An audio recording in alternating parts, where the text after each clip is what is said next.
যাদের কথা বলেছে বিগত 16 বছরে নিগৃহীত হয়েছে, নির্যাতিত হয়েছে, মামলা হামলার শিকার হয়েছে, এক একজনের 30টা 40টা করে মামলার আসামি ছিল।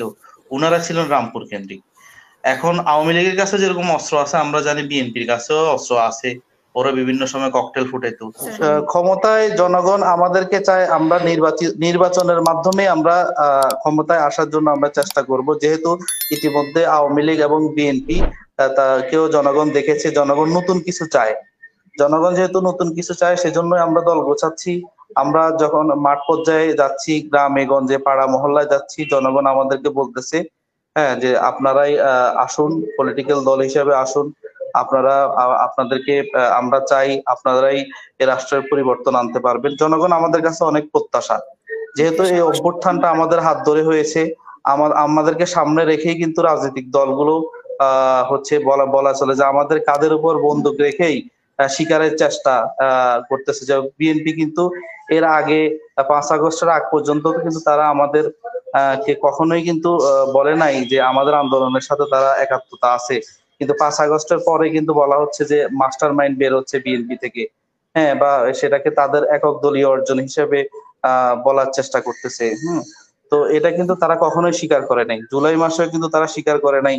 হ্যাঁ, এবং তারাও কিন্তু সেক্ষেত্রে তারা যে আন্দোলনের সাথে যে আছে বা তাদের একাত্মতা আছে, এই বিষয়টাও কখনো তারা স্পষ্ট করে নাই।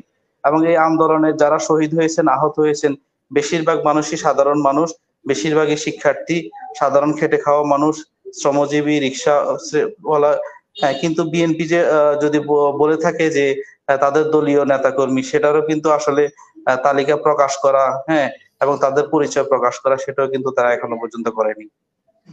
তো আপনি যে কথাটা বলেছেন, আমাদের এখানে 11 জন শহীদের মধ্যে একজন হচ্ছে রিক্সাওয়ালা, আর বাকি 10 জন, এই 10 জনের মধ্যে 3 জন হচ্ছে ঢাকাতে শাহাদাত বরণ করছেন, আর এবং 7 জন, এই 7 জনের মধ্যে হচ্ছে আমাদের 2 জন আছেন সরাসরি ছাত্র সমন্বয়ক, এবং বাকি যারা আছেন সবাই হচ্ছে ছাত্র, মানে এই আন্দোলনকারী এবং ছাত্র প্রতিনিধি।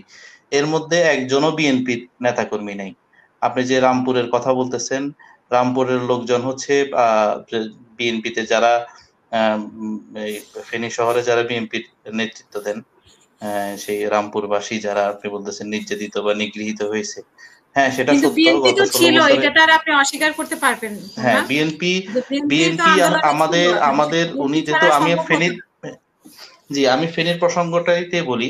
ফেনীর প্রসঙ্গে 4 তারিখের যে ঘটনা, 4 তারিখে যে ম্যাসিভ যে হত্যাকাণ্ড হয়েছে, সেই হত্যাকাণ্ডে বিএনপির অবস্থান ছিল রামপুরে, সেটা মহিফালে ছিল না। মহিফালে অবস্থান ছিল ছাত্র জনতার, সাধারণ মানুষের অবস্থান ছিল, আমাদের ছাত্র সমন্বয়কদের অবস্থান ছিল।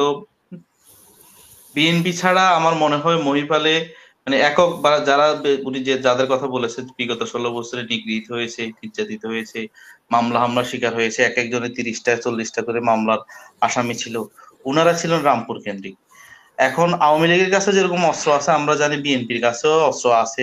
ওরা বিভিন্ন সময় ককটেল ফুটাইতো। বিএনপির কোনো ব্যক্তি সাহস করে এসে মহিপালে যদি থাকতো, এখান থেকে যদি পাল্টা প্রতিরোধ